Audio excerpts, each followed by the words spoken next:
Hello students, in today's video we are going to learn how to do bill type of programs with if else. Bill type of programs are such in which slabs are given in this way and then accordingly we have to calculate the bill. Now this question says that after entering the electricity units we have to check that for first 100 units the charges have been given as 40 paise per call. For next 200 units rupees 60 paise per call.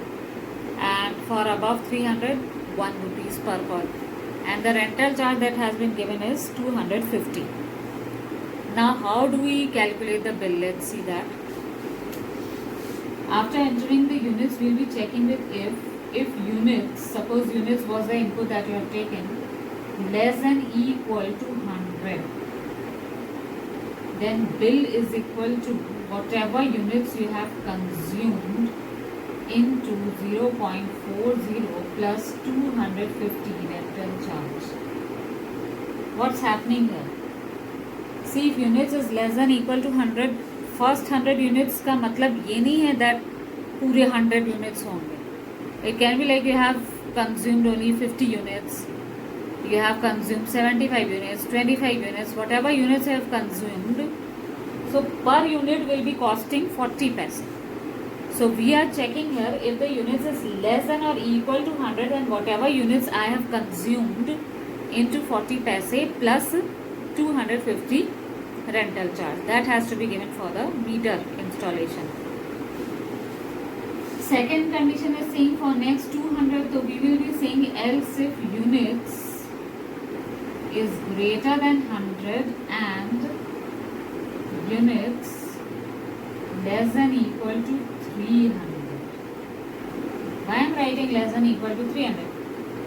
Whenever you get in the question next का मतलब हो गया आगे के 200 यानी कि 300 तक का. तो we are writing है अगर units is greater than 100 and less than equal to 300, तो इसका मतलब 100 units पूरा consume कर चुके हैं, then only you are reaching to the second condition.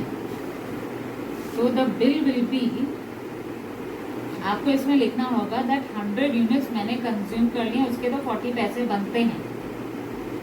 Now from the units आप क्या माइनस करोगे? 100 जो अभी आपने निकाला है इंटू 60 पैसे प्लस 250. आपको पूरा मैंने देखा है 10 स्टूडेंट्स से डायरेक्टली से यूनिट्स इंटू 0.60. इसका मतलब आपने 100 यूनिट्स का भी 60 पैसे के हिसाब से कर दिया, तो नुकसान तो आपका ही हो रहा है. शुरू के 100 यूनिट्स का आप 20 पैसे ज़्यादा दे रहे हैं.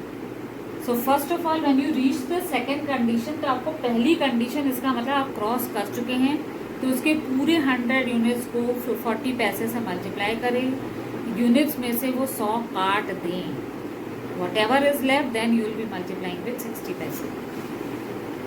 लास्ट में है अबव 300 मीन्स आपने वो दोनों स्टेजेस क्रॉस कर लिए हैं, ये दोनों, तो दोनों का calculation you will have to show 100 into 40 plus 200 into 60 पैसे, ये दोनों मिला के हो गया 300.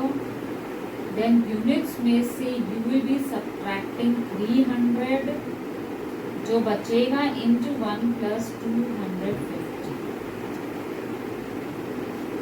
Then you can print bill. ठीक है, यूनिट्स जो आप लेंगे वो तो इंटीजर में रहेगा, लेकिन जो बिल आप कैलकुलेट करा रहे हैं that should be in double variable. So what did I do in the last condition? जब आप लास्ट पे पहुंच रहे तो ऊपर के पूरे उनके अपने अपने पैसे से मल्टीप्लाई करिए. तो 100 इंटू 40 फिर यूनिट्स माइनस 100 सेकेंड कंडीशन में. थर्ड वाले में 100 इंटू 40 पैसे, 200 इंटू 60 पैसे, ये दोनों मिला के हो गए 300. तो यूनिट्स में से 300 काटिए, जो बचेगा इंटू 1 रुपीज़ प्लस 250. तो दिस मीन्स कि बिल टाइप के प्रोग्राम्स में आपको इस तरीके का प्रिकॉशन रखना होगा कि कैसे आपको कैलकुलेट करना है. Right, so make this concept very very clear and then you can solve more of the questions from the exercise book which I have given you people. Till then, we will meet in the next session. Thank you.